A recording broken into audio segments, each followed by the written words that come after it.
किसान भाइयों नमस्कार। किसान भाइयों, आपको हमारे YouTube चैनल पर स्वागत वंदन अभिनंदन। किसान भाइयों, आज हम आपको एक ऐसे छात्र से मुलाकात करवाते हैं जो समय समय पर हमारे लिए नई वैरायटियों के जो बीज होते हैं वो हमको भिजवाते हैं, जो कि आज पंजाब में अध्ययनरत हैं और कृषि के विषय में हमको पंजाब में रहते हुए भी सुझाव देते रहते हैं। जो नई वैरायटियाँ निकलती हैं बीजों की, उसके विषय में समय समय पर हमको फ़ोन के माध्यम से बताते रहते हैं। तो ऐसे छात्र के द्वारा हम आपको यूट्यूब के माध्यम से कई वीडियो डालते रहते हैं किसान भाइयों, जो कि आप देख रहे हो कि नई वैरायटियाँ, नए बीज हम प्रति वर्ष तैयार करते हैं। वो इस हमारे क्षेत्र के युवा अनुभवी छात्र जो आशुतोष शर्मा जी हैं, जो हमारे पास के गांव के ग्राम खरेके हैं, उनके माध्यम से आज आप देख रहे हो कि हमारे खेत पर एक नई वैरायटी गेहूं की DBW 327 इनने भिजवाई है। वो आज ये आपके सामने खड़ी हुई है और इसकी बात आप करो, अभी 30-32 दिन की हुई है किसान भाइयों।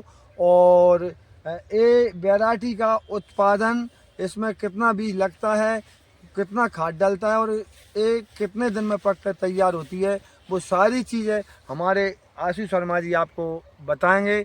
और किसान भाइयों, आप देखोगे जब इसका उत्पादन आएगा, जब भी हम आपको उनके माध्यम से, वीडियो के माध्यम से फिर आपको वीडियो बताएंगे, तो शर्मा जी हमारे किसान भाइयों को इसकी बोनी से लेकर के और आप कटाई तक क्या प्रबंध किया जाए उस विषय में थोड़ा बताने की कृपा करें। जी बिल्कुल ताऊ जी। सबसे पहले सभी किसान साथियों को राम राम। मैं आशुतोष शर्मा। जैसा कि ताऊ जी ने बताया, इस बार हम एक गेहूं की नई वैरायटी लाए थे। क्षेत्र में पहले भी ये वैरायटी आ चुकी थी, जैसे कि DBW 303 मैंने क्षेत्रों में पहले देखी थी। 303 इससे थोड़ा पहले बन चुकी थी वैरायटी। ये DBW 327 वैरायटी है जो wheat and barley research institute Karnal ने बनाई है। तो इस बार हमने हरियाणा से ये वैरायटी मंगाई, इस बार करके देखी है। इसमें बस एक चीज का किसान भाइयों को सबसे पहले मैं बताऊं, प्रबंधन कैसे किया जाता है। सबसे पहले ये वैरायटी जो है 145 से 150 दिन की है, थोड़ा लॉन्ग ड्यूरेशन वैरायटी है। तो इसकी बोनी, अगेती बोनी अच्छी रहती है। अक्टूबर का लास्ट हफ्ता या नवंबर का पहला हफ्ता बेस्ट माना जाता है। और ये जो वैरायटी है लगभग हर क्लाइमेट में ये सूटेबल है। मध्य प्रदेश हो गया, उत्तर प्रदेश हो गया, पंजाब हरियाणा, इनमें बहुत लगाई जाती है। पंजाब हरियाणा में तो खासकर लगाई जाती है।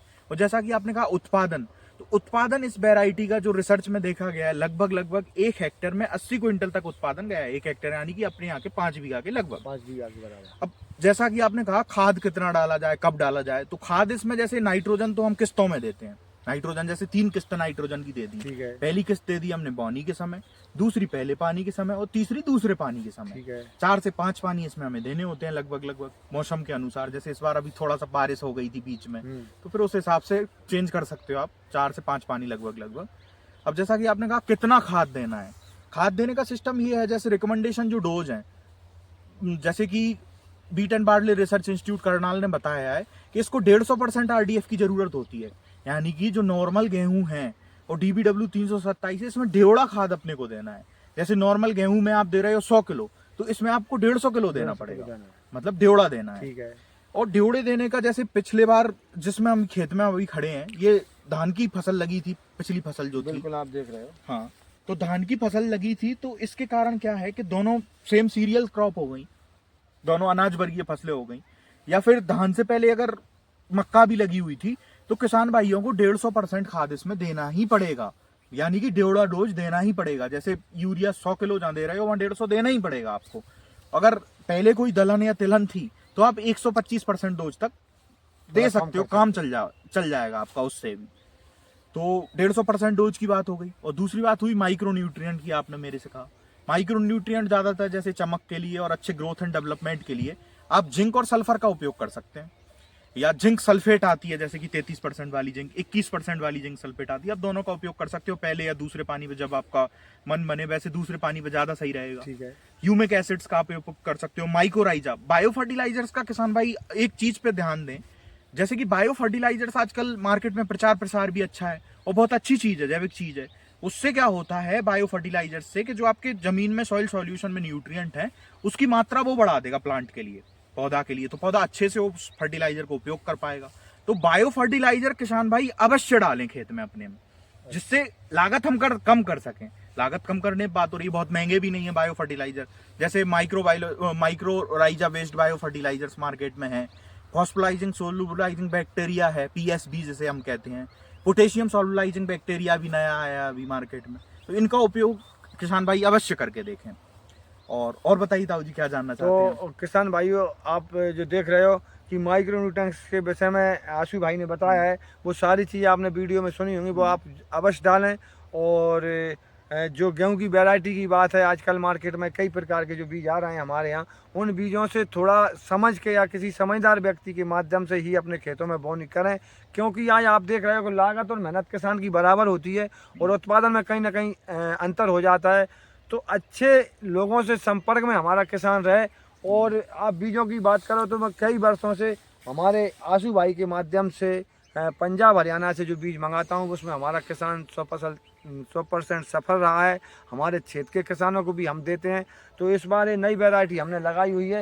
यदि इसका उत्पादन आप बता रहे हो कि 80 क्विंटल पर हेक्टर है, हाँ, तो हम अपने किसान भाइयों को वीडियो के माध्यम से क्षेत्र के किसानों को बुला करके और इसको निरीक्षण करेंगे और फिर अगली वर्ष हम अपने किसानों तक पहुंचाएंगे। किसान भाइयों, तो इस चीज़ में आप विशेष सावधानी रखें कि हमारे जो शर्मा जी इस चीज़ को बता रहे हैं कि इतना बीज डालना चाहिए, इतने समय पर बोनी करने चाहिए, तो वो सारी चीज़ों का समय पर ध्यान रखें हमारा किसान भाई, और अधिक उत्पादन अच्छे बीजों से ले, अच्छे छात्रों से, अच्छे साइंटिस्ट किसानों से भी जानकारी लेके हमारा किसान भाई खेती में रुचि ले। जी बिल्कुल, जैसा कि ताऊ जी ने कहा, महंगी वैरायटियाँ कई उपलब्ध हैं, मतलब मार्केट में बाजार में देखा गया है जैसा कि महंगी वैरायटियाँ कई बाजार में मिलती हैं। कोई 8,000 रुपये क्विंटल गेहूं की वैरायटी है, कोई इतना है। तो किसान भाई उसको बड़ा सोच समझ के परख के लें कि वो वैरायटी पिछले साल कैसा काम की थी, कैसा नहीं की थी। और किसानों से आप जानकारी लें, कृषि विभाग से आप जानकारी ले सकते हैं, किसान कॉल सेंटर से आप जानकारी ले सकते हैं। बिल्कुल। जानकारी के आज साधन बहुत हैं, क्योंकि सोशल मीडिया से आप जानकारी ले सकते हैं, जैसे वीडियो देख रहे हैं आप, उससे ले सकते हैं। कॉल करके आप जो अनुभवी जिनको आप मानते हैं उनसे जानकारी लें। ज्यादातर हो सके जितना वैज्ञानिकों से आप जुड़े रहें, तो आपको समय समय पर पता चलता रहे क्या नई नई खोज हो रही हैं, क्या क्या नई चीजें आ रही हैं मार्केट में, बाजार में, जिनका हम उपयोग कर सकें। तो किसान भाई, हम आपको वीडियो के माध्यम से यही बताना चाह रहे थे कि आज मेरे 2-3 वर्ष के कृषि कार्य में और इससे पहले और आज जो इजाफा हुआ है कृषि में, जो मेरी बढ़त हुई है उत्पादन में, वो हमारे छात्र आशुतोष शर्मा की वजह से हुई है। क्योंकि जो पंजाब में वहाँ अध्ययनरत हैं और वहाँ से जो हमको फ़ोन के माध्यम से समय समय पर सुझाव देते रहते हैं।